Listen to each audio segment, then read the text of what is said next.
Bismillah. Assalamualaikum warahmatullahi wabarakatuh.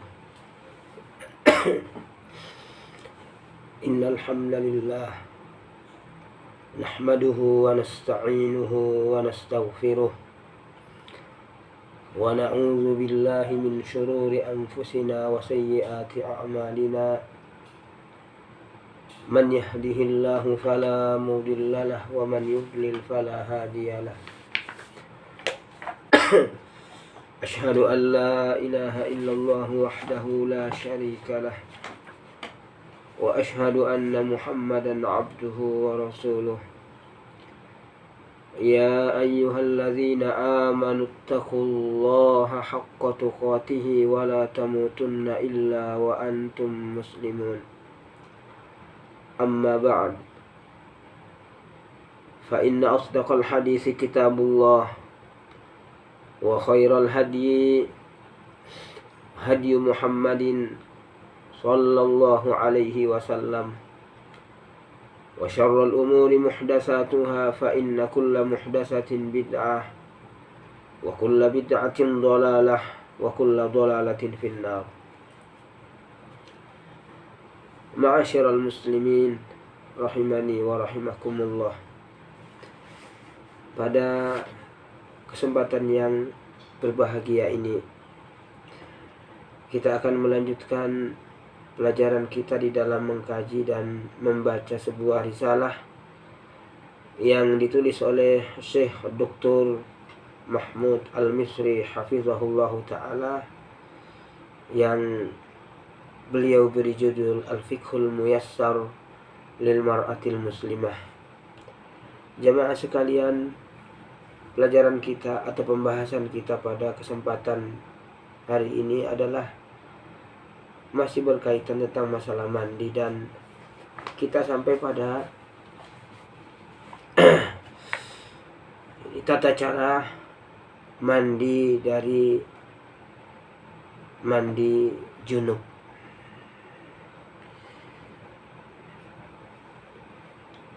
Ini beliau Syekh Mahmud Al-Misri akan menjelaskan dan menguraikan tentang tata cara mandi junub. Beliau mengatakan bahwasanya la budda an na'lama anna ruknal ghusli huwa ta'mimu jami'il badani bil ma'. Semestinya atau seharusnya harus kita ketahui bahwa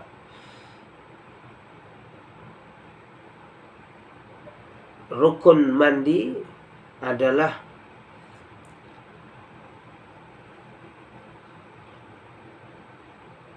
meratakan seluruh, yakni meratakan air di seluruh badan. Ini adalah rukun dari mandi. Jadi ketika seorang sudah berniat untuk mandi,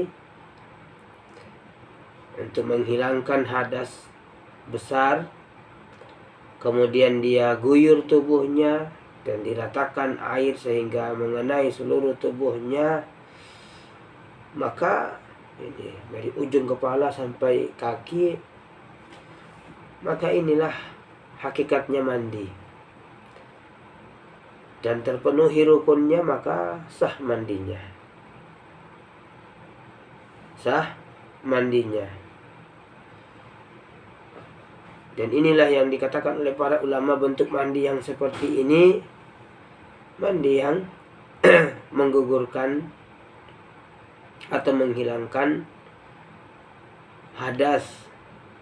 Nah, di sana ada tata cara mandi yang sifatnya sempurna, dan ini berdasarkan hadisnya Maimunah radhiyallahu anha, di mana beliau sebagai istri Rasulullah sallallahu alaihi wasallam ini mengisahkan dan menceritakan bagaimana Nabi sallallahu alaihi wasallam suatu ketika mandi. Kata Maimunah radhiyallahu anha, wada'tu lin nabi sallallahu alaihi wasallam ma'an lil ghusli. Jadi aku menyiapkan untuk Nabi sallallahu alaihi wasallam air untuk mandi. Wa satartuhu, dan aku tutupi. Fa ghasala yadayhi marrataini aw thalathan, kemudian beliau mencuci kedua tangannya 2 kali atau 3 kali. Summa afragha yaminahu ala shimalih, kemudian Nabi sallallahu alaihi wasallam menuangkan air dengan tangan kanannya ke tangan kirinya.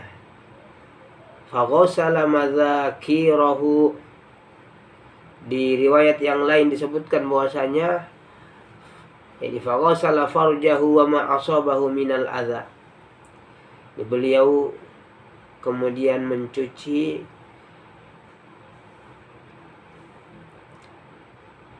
bagian kemaluannya dan sekitarnya yang terkena najis.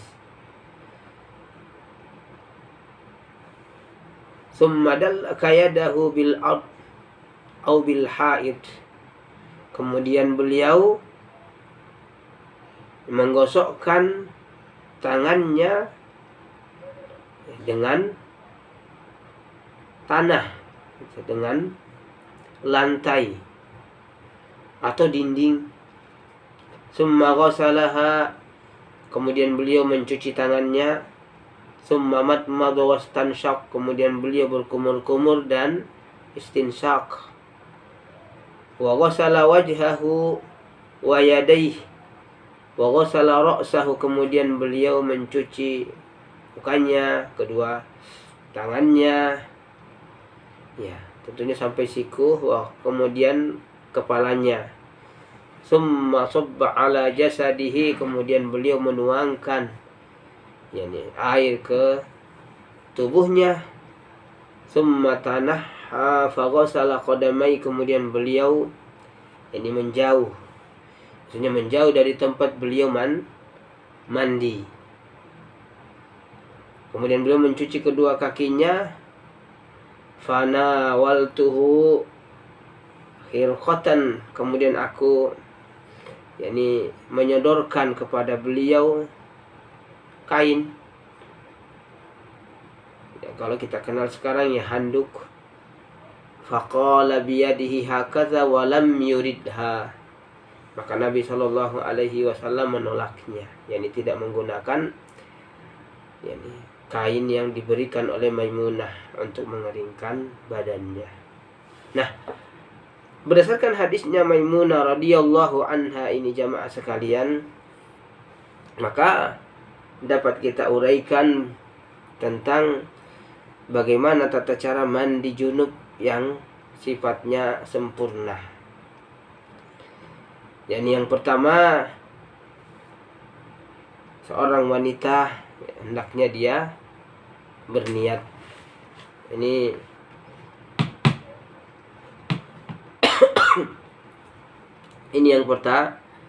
yang pertama, bahwa segala amalan itu diawali dengan niat. Tanpa niat ya tentu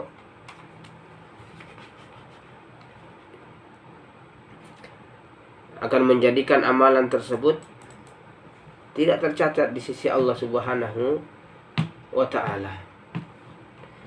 Setelah berniat, ini kita menguraikan hadisnya Maimunah.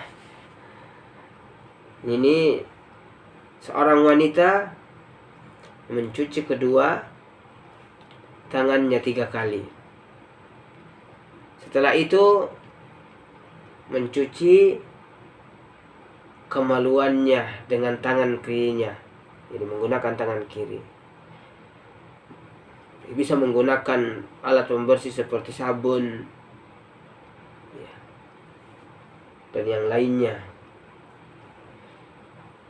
dan tidak diharuskan bahwasanya dia memasukkan air ke dalam kemaluannya. Ini dicuci. Nah, berikutnya bahwasanya setelah Mencuci kemaluannya, ini tangan kiri tadi yang digunakan untuk membersihkan kemaluan, ya, dibersihkan, ya, dibersihkan.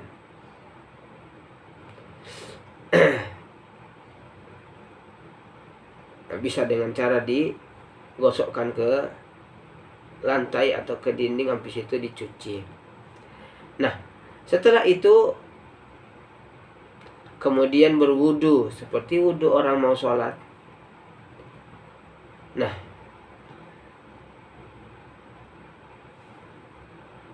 apakah mencuci kaki sekaligus? Boleh. Boleh ketika misalnya dia menyempurnakan seperti dia berwudu, dicuci tangannya sampai kemudian kakinya, kemudian baru dia melanjutkan dengan mandi. Atau kakinya nanti di terakhir setelah selesai dia mandi. Maka ini diberikan kelonggaran dalam perihal mencuci kedua kaki. Nah, setelah itu selesai berwudu seperti wudunya mau sholat, maka dia pun ini menyiram tubuhnya dengan air,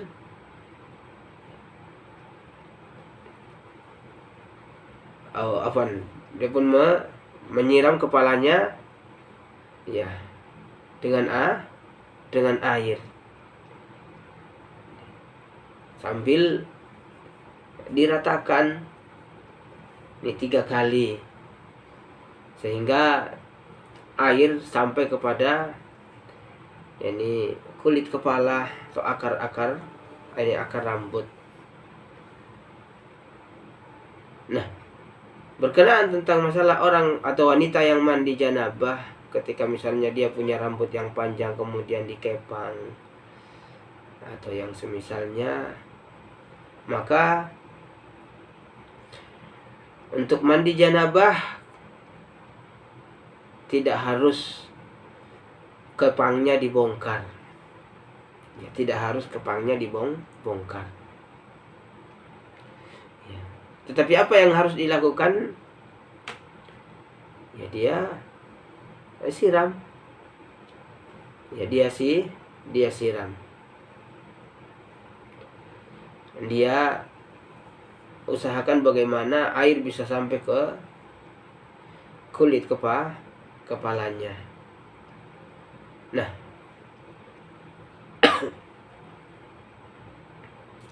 berkenaan tentang rambut yang dikepang, untuk tidak menjadi masalah kalau tidak sampai kena semua, ya, yang bagian dalamnya karena sudah terikat dan yang semisalnya, maka dalam hal ini diberikan keringanan bagi wanita yang mandi janabah dan memiliki rambut yang panjang yang dikepang. Kalau yang nggak dikepang ya nggak masalah, ya. Dan ini kelonggaran ini bahwasanya seorang wanita tidak harus membuka kepangan rambutnya ketika dia mandi janabah berdasarkan hadisnya Ummu Salamah radhiyallahu anha, di mana beliau pernah suatu ketika bertanya kepada Rasulullah sallallahu alaihi wasallam, "Ya Rasulullah, wahai Rasulullah, inni imra'atun ashuddu dufra ra'si fa'anquduhu li ghuslil janabah." Wahai Rasulullah, aku itu seorang wanita yang, ya, mengikat kepangan rambut saya. Apakah saya harus membongkarnya untuk ketika mandi janabah? Maka Nabi mengatakan, la, enggak perlu. Innama yakfiki an tahsiya ala ra'sik salasa hasayat. Cukup bagimu kamu menuangkan di atas kepalamu 3 cedukan. Ya. Ini 3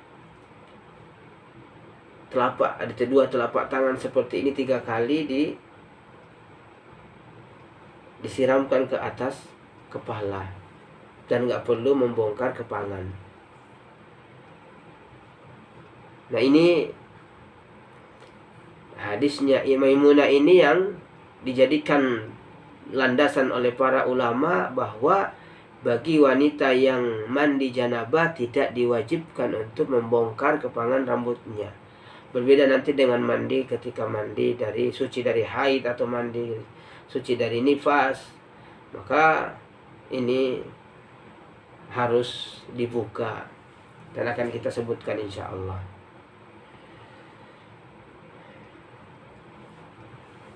Nah, setelah itu, ini setelah menuangkan air 3 kali, cedukan 2 telapak tangan, kemudian ini diseka-seka sehingga air itu sampai kepada kulit kepala dan menyentuh rambut. Maka yang berikutnya yang dilakukan adalah meratakan air ke seluruh tubuh. Dimulai dari sisi sebelah kanan tubuh, kemudian setelah itu sisi sebelah kiri. Ini guyur air. Guyur air ke tubuh. Nah, setelah itu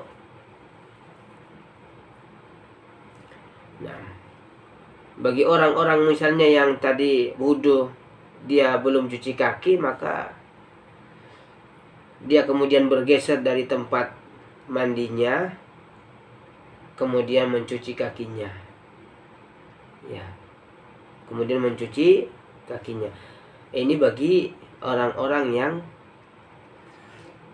memang ketika dia berwudu tadi hanya sampai kepala dan belum cuci kaki. Adapun orang-orang yang sudah dari awal menyempurnakan wudunya, yakni mencuci kaki sampai terakhir, maka ini tentu tidak diwajibkan untuk mencucinya. Nah, mungkin ada pertanyaan, bergesernya seorang wanita dari tempat mandinya kemudian ke tempat yang berbeda untuk mencuci kaki, apakah ini sesuatu yang wajib atau bagaimana? Maka ini sebagian para ulama menyebutkan bahwa ketika Nabi Shallallahu Alaihi Wasallam merubah posisi ketika dia mencuci kaki, itu karena ada alasan, dimana kita ketahui di zaman Nabi Shallallahu Alaihi Wasallam itu lantai kamar mandi tidak seperti dengan lantai kamar mandi keumuman kita sekarang ini. Kalau sekarang ada keramiknya, kalau dulu ya pasir atau tanah. Nah, disebutkan bahwasanya kalau ini ketika bayangkan kalau kita ada di tanah kemudian kita mandi, tentu tanah akan mengenai ada percikan-percikan tanah yang akan nempel di kaki kita, sehingga tanah juga yang tempat kita mandi itu tentu akan basah. Apalagi kalau tanahnya misalnya tanahnya berlumpur, maka sungguh kita semua tahu menempelnya bagaimana dan licinnya bagaimana. Nah, sehingga kalau kita tetap di situ, kemudian kita cuci, kemudian kita injak lagi, ya nanti akan kotor lagi. Nah, seperti itulah kenapa Nabi Shallallahu Alaihi Wasallam bergeser. Seperti itu karena beliau ketika ingin setelah mencuci kakinya nanti dia tidak ingin lagi ada tanah yang menempel di kakinya. Adapun kamar mandi kita yang sekarang, maka yang dilapisi dengan keramik, maka unsur ini tidak ada, sehingga sebagian mengatakan bahwa tidak perlu bergeser karena alasan untuk bergeser sudah tidak ada, di mana percikan tanah tidak kita dapati ketika kamar mandi memang sudah menggunakan keramik atau yang semisalnya. Wallahu a'lam. kalaupun mau dipraktekkan juga, yakni merubah posisi mandi dengan posisi mencuci kaki juga tidak mengapa dalam rangka mengikuti Nabi Shallallahu Alaihi Wasallam. Nah, jamaah sekalian, bahwa inilah sifat mandi yang sempurna, ya, yang sempurna. Ketika seseorang atau seorang wanita mandi, mulai dengan apa yang kita jelaskan tadi sampai pada tahapan terakhir tadi, maka dia telah mempraktekkan mandi yang sempurna. Nah, bagaimana dengan orang misalnya yang menggunakan kalau sekarang ada namanya shower, ya, ada kucuran air dari atas, maka tidak masalah, ya tidak masalah. Bisa dengan mempraktekkan yang kita sebutkan tadi, atau sekadar ya setelah niat dia berdiri di bawah showernya sehingga diguyur air dan meratakan, itu sah mandinya, ya, sah mandinya. Atau nyemplung ke kolam dan air merata di tubuhnya, maka mandinya pun juga sah, dan itu sudah menghilangkan hadas. Dengan catatan tadi bahwasanya harus diawali dengan niat. Nah, ada perkara yang perlu untuk diperhatikan jamaah sekalian, para ummahat, para kaum muslimat, bahwa kata Syekh Mahmud Al-Misri,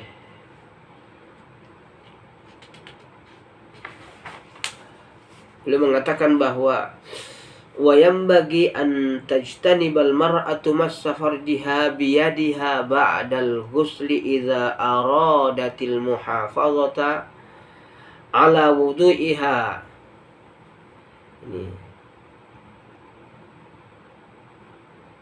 Ini semestinya seorang wanita menghindari untuk menyentuh kemaluannya dengan tangannya secara langsung setelah dia mandi, kalau dia ingin tetap memelihara keabsahan wudunya.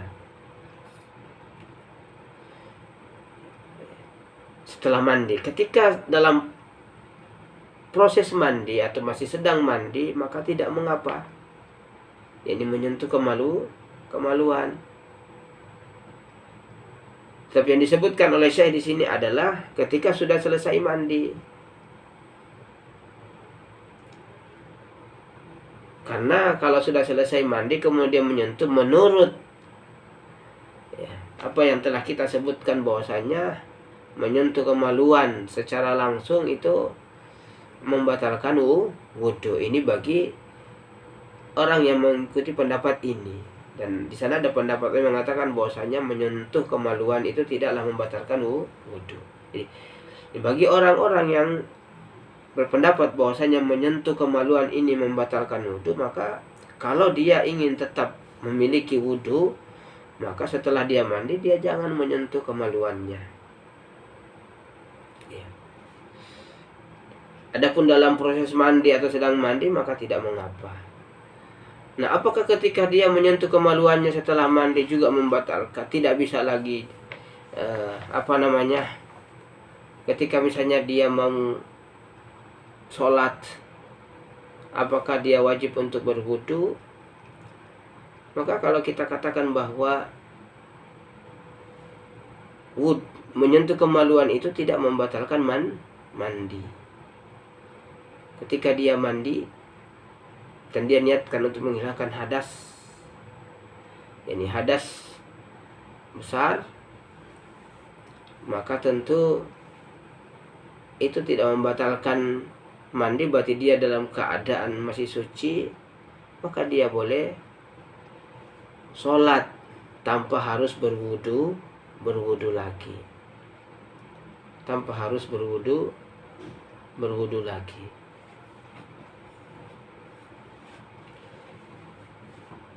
Nah,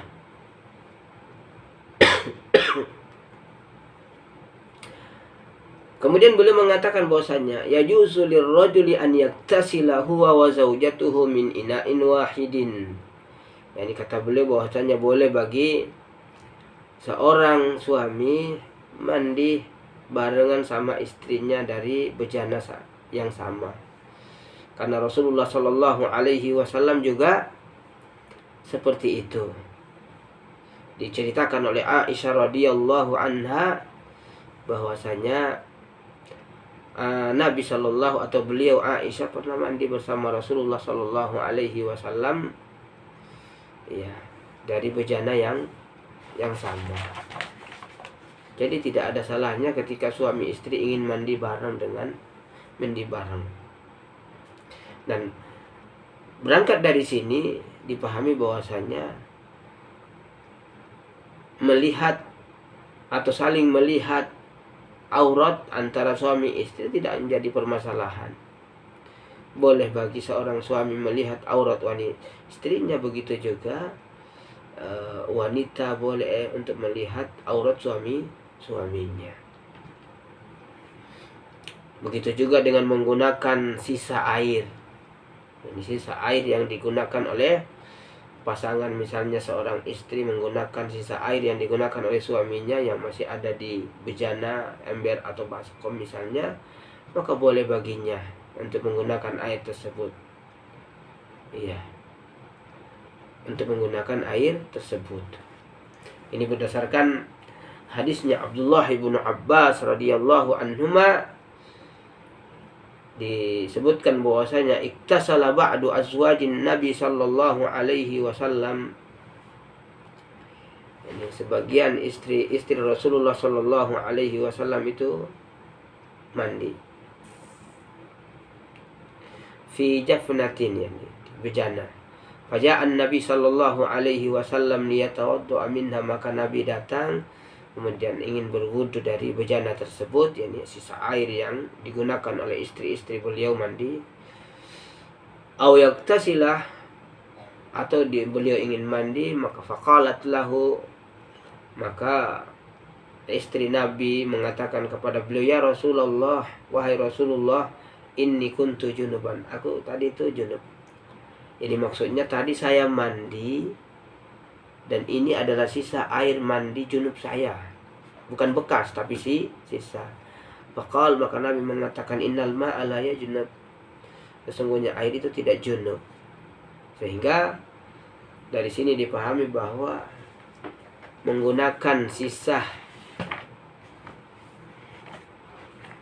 air yang digunakan oleh seorang wanita untuk mandi janabah, maka itu boleh. Ya, itu boleh. Nabi Shallallahu Alaihi Wasallam mengatakan innal ma'a la yajnub, sesungguhnya air itu tidak junub, ketika disampaikan kepada beliau bahwa tadi ini sisa air mandi saya yang saya gunakan untuk mandi junub, dan beliau tidak, ya, beliau tetap menggunakannya.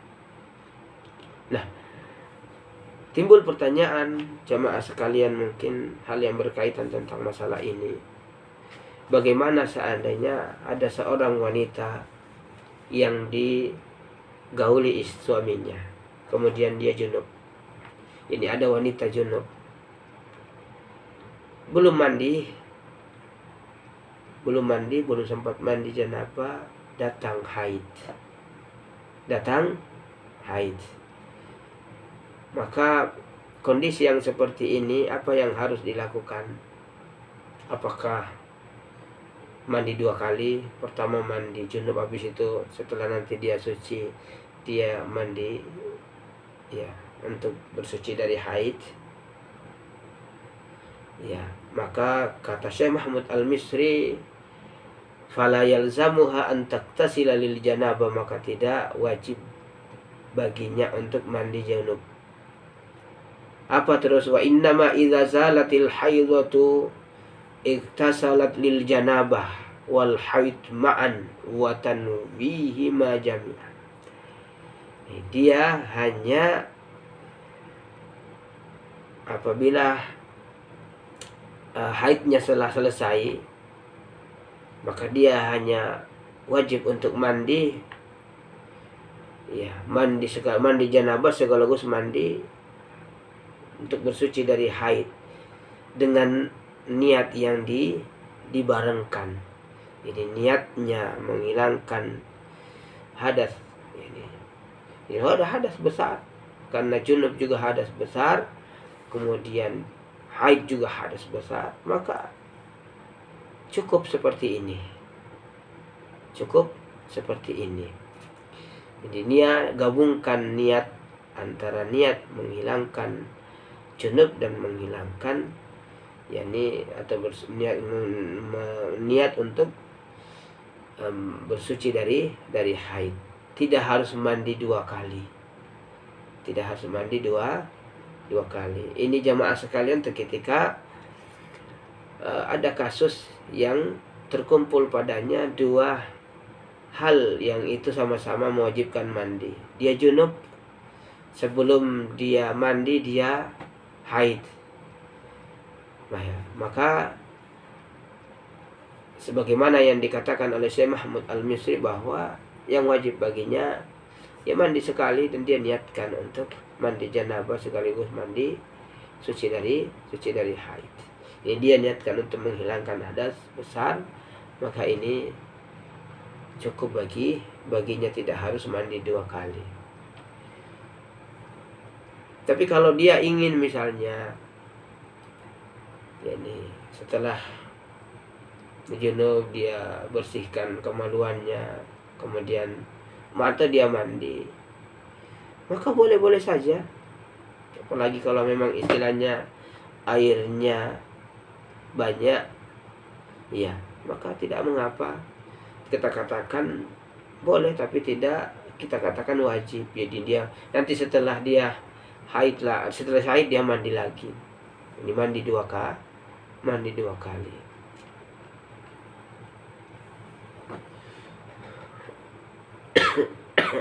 Nah, kata beliau, idza iktasalatil mar'atu minal janabati walam takun qad tawaddu'at. Apabila seorang wanita mandi junub kemudian dia belum wudu, kata beliau, fa innal ghusla yaqumu maqamal wudu, maka mandinya itu sudah seperti posisinya berwudu. Wala yalzamuha an tatawaddu'a ba'dal ghusli, dan dia tidak wajib untuk berwudu setelah mandi. Jadi seperti yang kita katakan tadi, bahwa dia hanya berniat, kemudian dia guyur tubuhnya, meletakkan air di seluruh tubuhnya untuk menghilangkan hadas, maka cukup, tidak harus berwudu, dan dia bisa sholat dengan setelah mandi, walaupun tidak ada wudu ketika dia mandi. Karena kata para ulama bahwa kalau mandi menghilangkan hadas besar, maka tentu menghilangkan hadas kecil itu juga lebih utama. Jadi tidak diwajibkan untuk berwudu.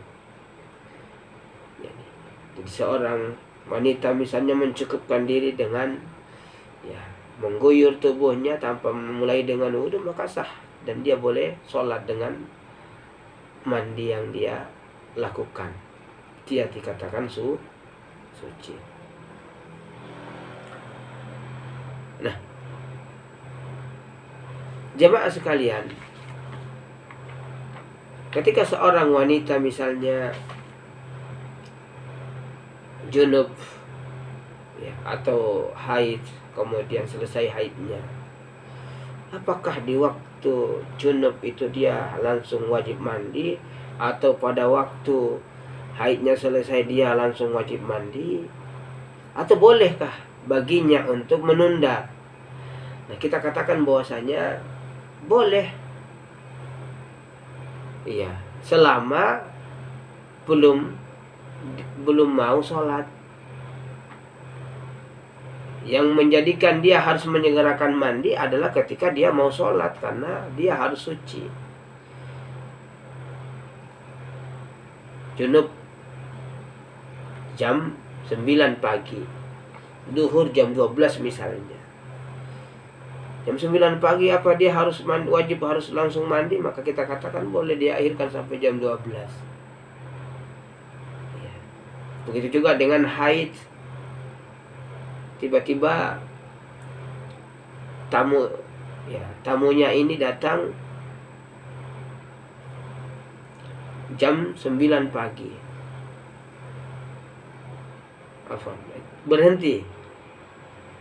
Yani haidnya berhenti jam 9 pagi. Apakah ketika itu dia langsung wajib mandi? Kita katakan boleh dia tunda dan dia mandi nanti setelah ketika dia mau melaksanakan sholat. Disebutkan bahwasanya Rasulullah Shallallahu Alaihi Wasallam sebagaimana yang diceritakan oleh Aisyah, ya terkadang beliau tidur sebelum beliau mandi. Ini setelah menggauli istrinya. Ini menunjukkan bahwasanya menunda mandi itu boleh dan tidak harus dilaksanakan pada saat ketika junub atau pada saat ketika seorang wanita selesai haidnya. Yang mengharuskan dia menyegerakan adalah ketika mau sholat.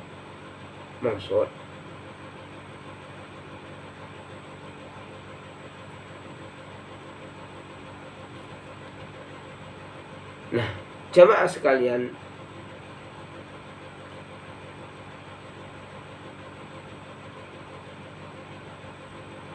ada pertanyaan kemudian mungkin yang timbul, bagaimana ketika seorang wanita sedang mandi? Ini mandi junub, karena pembahasan kita adalah mandi junub. Di sela-sela mandi atau di tengah mandinya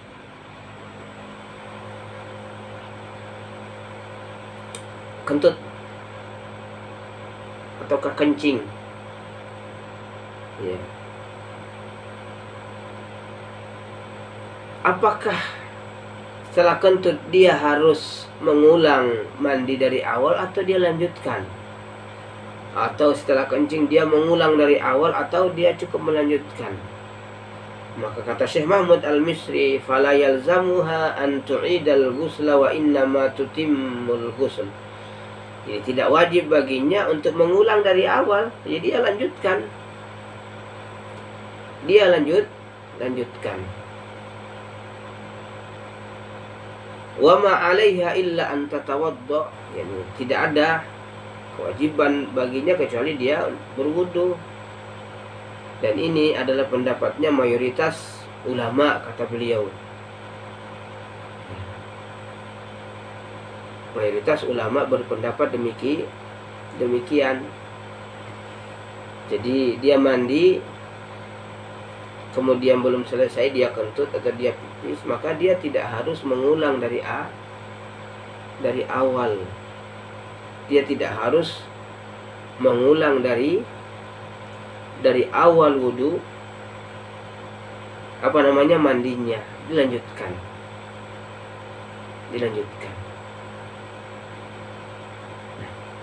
Timbul kemudian pertanyaan, apakah ketika dia mau sholat, selesai mandi dia mau sholat, dia harus berwudu? Kita lihat bahwasanya orang kalau mandi, sifat mandi ini ada dua. Ada yang sempurna yang kita sebutkan tadi, yang sempurna, yang ada wudunya. Ada yang cukup ya, meratakan air di seluruh tubuh dari ujung kepala sampai ujung kaki.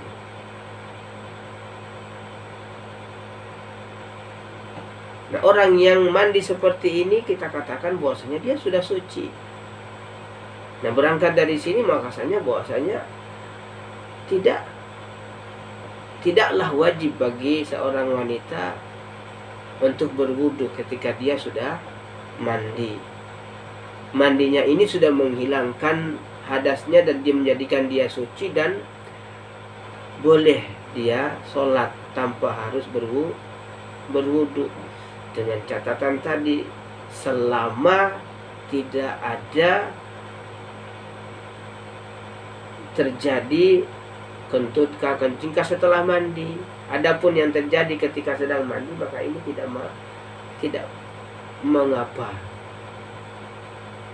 Yang mewajibkan dia wudu tatkala dia kentutnya setelah selesai mandi. Nah, ini batal, berarti dia sudah nggak suci lagi. Jadi dia harus berwudu karena ada hadas kecilnya.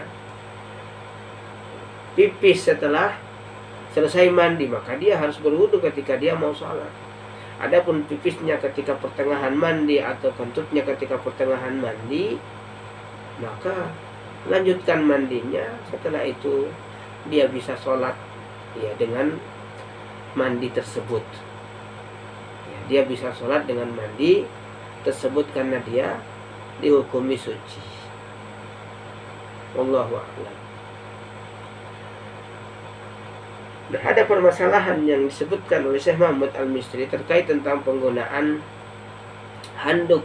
Ya, karena di hadisnya Maimunah yang kita bacakan tadi, itu Maimunah menyodorkan handuk kepada Nabi Shallallahu Alaihi Wasallam, tetapi Nabi menolaknya.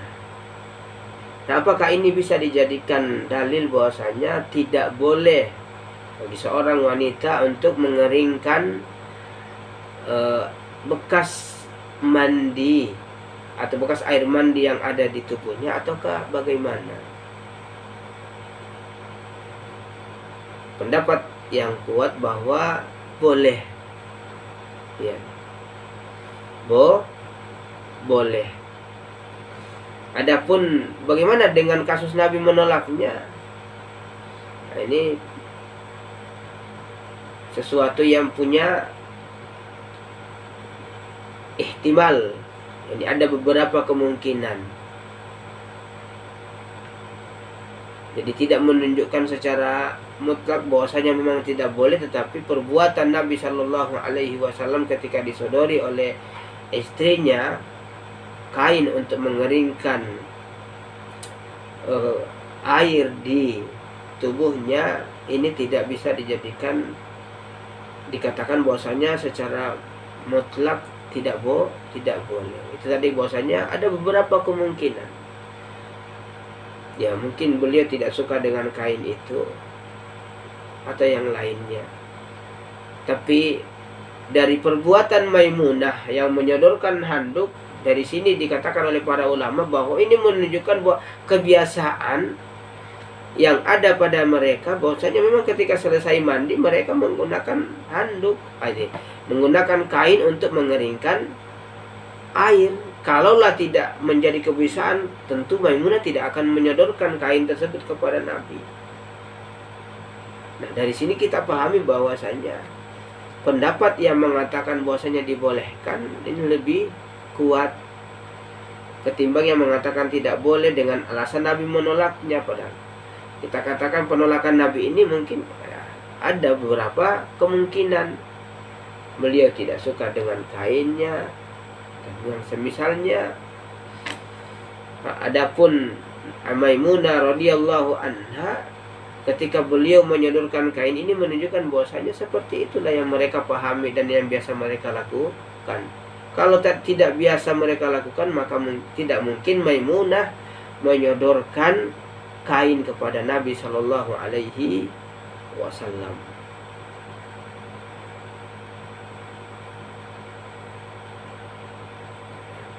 Dan yang perlu kita perhatikan jamaah sekalian, para kaum wanita, bahwa jangan sampai di sebagian wanita ya, ada mereka yang menggunakan alat-alat kecantikan lah untuk mempercantik rambutnya dan yang semisalnya, sehingga ketika mereka junub mereka tidak mau mencuci, takut hilang. Maka ini tentu tidak bisa kita katakan tidak boleh. Ini perbuatan yang salah, karena mencuci rambut itu hukumnya wajib. Ya, jangan sampai kita mempertahankan aksesoris yang ada di rambut kita, kemudian ketika mandi janabah kita tidak mencucinya, tidak sah mandi yang seperti ini. Dan ini perlu diperhatikan oleh para kaum wanita ya, yang suka berdandan. Jangan sampai hal yang seperti ini menjadikan sholat kita tidak sah. Ya gimana sah? Karena wudunya dia senantiasa, sholatnya tidak sah karena senantiasa dalam keadaan junub, mandinya tidak sah. Hanya karena aksesoris yang ada melekat di kepala atau di rambut sehingga mandinya cuma siram badan, bagian kepala nggak disiram. Katanya dia sudah mandi janabah. Ini sesuatu yang keliru ya, dan ini tentu kita katakan lagi bahwa mandi yang seperti ini tidak sah. Kalau mandinya tidak sah, maka tentu sholatnya juga tidak sah karena dia belum suci.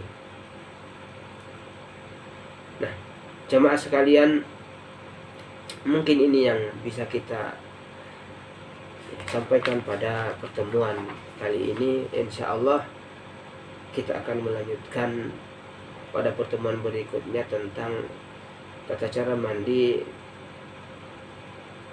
untuk bersuci dari haid dan nifas. Ya, kurang yang kita bahas tadi adalah bagaimana mandi dari membersihkan atau mensucikan diri dari junub. Mudah-mudahan yang sedikit ini bisa dipahami dan bermanfaat bagi kita semuanya. Kita tutup dengan doa kafaratul majlis. Subhanakallahumma wa bihamdik, asyhadu an la ilaha illa anta, astaghfiruka wa atubu ilaik. Wassalamualaikum warahmatullahi wabarakatuh.